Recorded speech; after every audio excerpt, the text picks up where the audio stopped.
Hello, welcome to my episode 9 confessional. Um, we are so we are starting off with Izzy and Samu getting voted out, new Perla 1 immunity, and like this most clutch time, like we really needed that. I mean, not necessarily like we needed that. Like, I don't really know what that would have looked like. It would have probably been a little bit chaotic to go to tribal council. And I'm just, end of the day, glad we just did not have to see that through. And then we merge, and then literally, I don't know, like chaos. It was just everybody everywhere, so many things going around, so much of like my BS catching up to me, which, it's fair. And so just like a lot of like dealing with that, like parsing what's real, what isn't, what's just been misconstrued from like broken ass game on telephone, and then beyond that, what pieces are people picking up and crafting their own narrative with that like suits them, right? So there's just a lot of layers. And yeah, easygoing did feel like a little bit more straightforward. Like it just didn't seem like there was like too much unsaid or like whatever, too much craziness at that tribal, I guess. The SAMU one was definitely a little bit more like spicy, I guess, because she had tied his vote to Brandon's, and so like they had to, I don't know if it like combined the vote and they had to like decide to vote together, or the vote didn't count, or there was something there. And so I think Brandon's hands were kind of tied. From what they were telling me, it really sounded like they would have preferred Samu to stay around. They also said that like Samu was like, oh, we have to go after like Sammy, but like then Brandon's telling me like I wanted to work with Samu. It's just like, okay. And then just while we're on the topic of Brandon, they had asked me if me and Juan are in a final two, which, I mean, I'm not feeling it so much anymore. I feel like the legitimacy of that may have wavered a bit. I'm just not getting that same energy from Juan. But hey, who knows? It always could be that self-fulfilling prophecy where I'm kind of getting in my head about it, and the vibes I'm giving off are giving Juan the same impression. So I think we really just need to have a good conversation to kind of clear some stuff up, because we just have both been so busy with this merge, and getting to know all these new people and like sorting through mountains of BS that, I don't know, like it's just kind of like a mess. It's a little bit messy. So that's kind of the update there. So Sheed and Juan I'm kind of seeing as a unit. Brandon very much like trying to give off the impression that they aren't in the loop, haven't really been talking to too many people, don't really know what's going on. And so like I've been trying to bring that same energy that we had before of just being open, sharing stuff, and just kind of keeping up appearances. But I also know that just Brandon's really perceptive. I don't know. I don't think Brandon's fully buying it, but I feel like we're both kind of being like, yes, like we're good, we trust each other, whatever, but like we have other things going on. It's kind of how I'm seeing that. I was genuinely confused about like Rachel, Marcelo, all that stuff, and what, why they were like so upset with me, like genuinely, but it had kind of come out that conversation Izzy and I had at the fortune teller a few rounds ago, where she was asking me about some meetup thing happening in New York, and like, did I know anything else about it? So it really wasn't like a huge topic of discussion. I think Izzy was also like looking for insight and reasons to maybe like target somebody if she needed. And like, I mean, 100%. Like, I'd be lying if I said, oh, I didn't like lay it on a little thick to like give Izzy some ammo. Yeah. Yeah, I'm shit stir or whatever you want to call it. Yes, I did that. But in my damage control conversations, I am absolutely 100% being like, I was neutral, I gave facts. Like, Izzy said something to John, John said something to somebody else, and it turned into this whole big thing, blah, blah, blah. So I'm just like, I never did that. But let's be real, I at the very least did that to an extent, yes. But that's, you know, I'm not gonna say that. So, there's that. I had a conversation with Marcelo about it. Felt like we cleared the air and that was good. I have yet to have that conversation with Rachel, but I don't know if we'll get to have it before the live night tonight, but we'll see. Let me bring up my picture of this beautiful merge group of people because I just don't want to, excuse me, forget about anybody. Oh no, where is it? There it is. All right. So, I finally got on a call with John. Haven't really gotten like a ton there. But what I've gathered is that John was in an Alliance group chat Fortnite gaming situation with Maddie and Rachel, and I don't know if Marcella was in there. I don't know, but that was the thing. And so maybe John's kind of playing both sides, because when I spoke to John, it was like, oh, I was really good with Izzy, and Izzy had said the same thing to me, like at the fortune teller, she was closest with John on the tribe.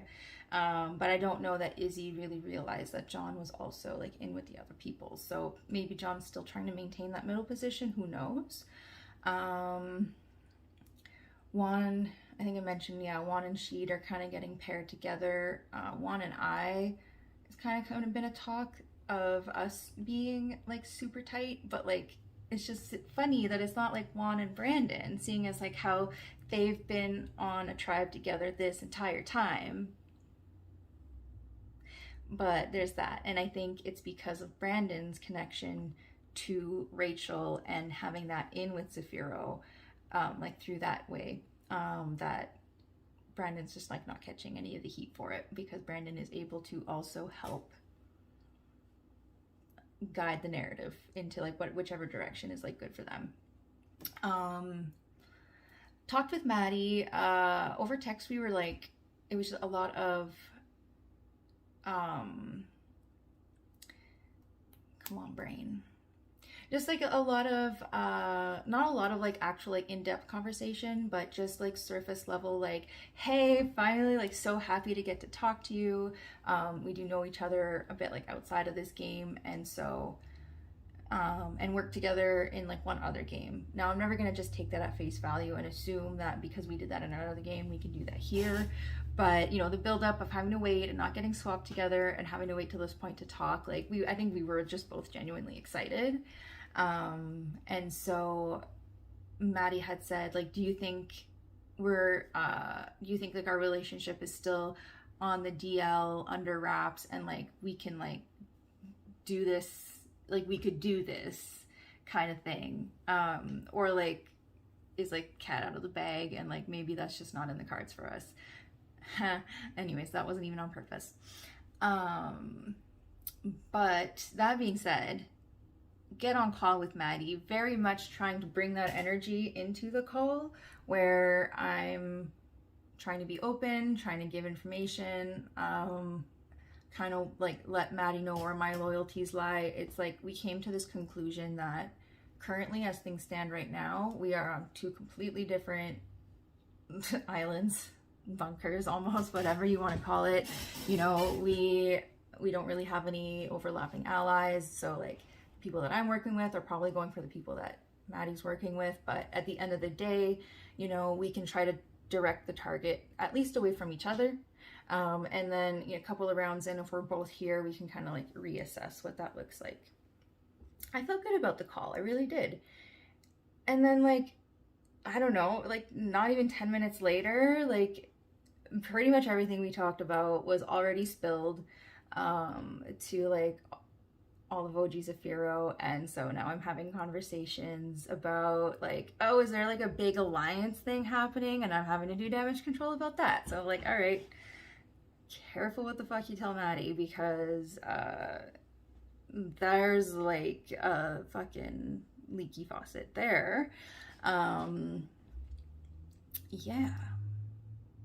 So who have I not mentioned? Oh, I just before this had a really good call with Robin. I feel good about it. Cautiously optimistic, but I feel like there's a lot of potential there. They basically said they're willing to turn on OG Zafiro. They were like upfront with me saying, you know, coming into this, I really thought I would be against you because that's been a lot of the narrative. Like, Sam's really good, gotta get her out, blah blah blah. But like, they're like, that's not the kind of game that I want to play. I want to like make my own decisions and all this stuff. And it was I don't know, it was a good start. Me and Tim, I think Tim's been spiraling a little bit. We finally like talked. I think Tim was just really afraid that Tim went back to OG Zafiro and kind of filled them in on what the swap had been like, and gave them details about the tribal council where we voted out Ray. That was taken and people ran with it and started to craft the narrative that I masterminded the whole thing, and whatever. And so that upset Tim, because Tim, at least from Tim's perspective, who, like, I don't know, maybe Tim's just really playing double agent really well, but let's just say for the sake of this story, he's not. He's just really upset because he's like, I literally just like told them facts, like this is like what happened, and they like crafted it into like the story of whatever. So I think Tim was just really wanting to make sure that like we were still good. And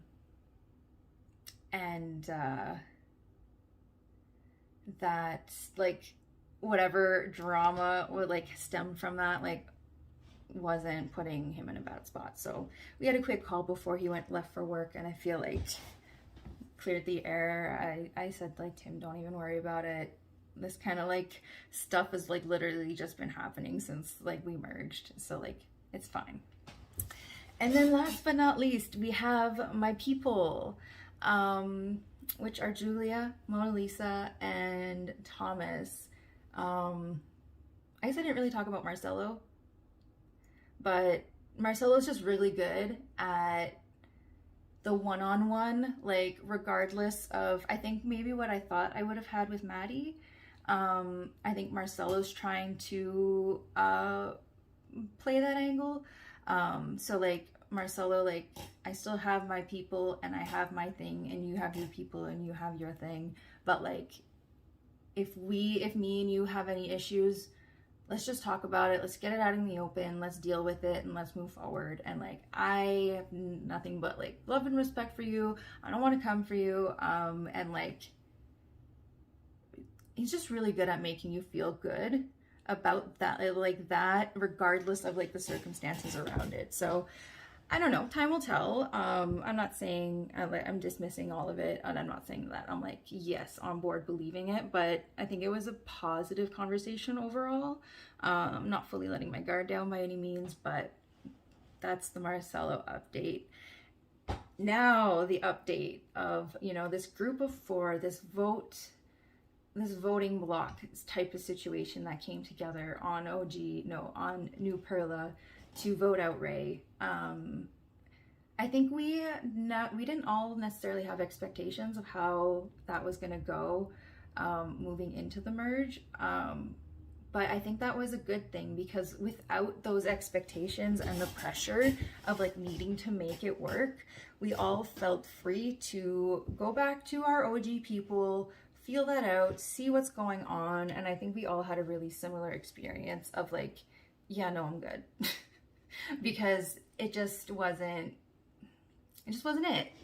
And so we just really came back together yesterday, talked about everything, and like I feel like we're really solidly on the same page, with a plan of like who we want to talk to, who we want to bring in.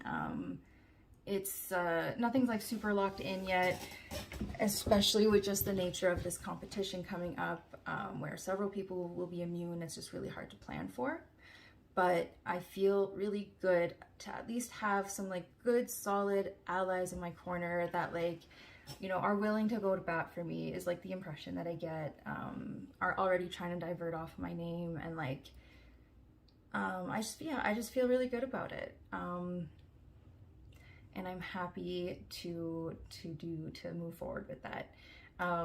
As of right now, I think my two, I feel like I have two ride or dies at this moment, being like Julia, like ride or die, and Mona Lisa. They're the two people that I do trust the most in this entire game. And Mona Lisa even mentions to me, Julia might be a really good person to bring to 3. And how cool would that be? Like, seriously. So I will leave you with that. I best go talk to some people because I waited too long to do my confessional, and it is 8:30 p.m. EST, and shit's starting in a half hour. So I will leave it there for now, and hopefully I'm here to live to see another day and get to talk to you all next round. Okay, bye.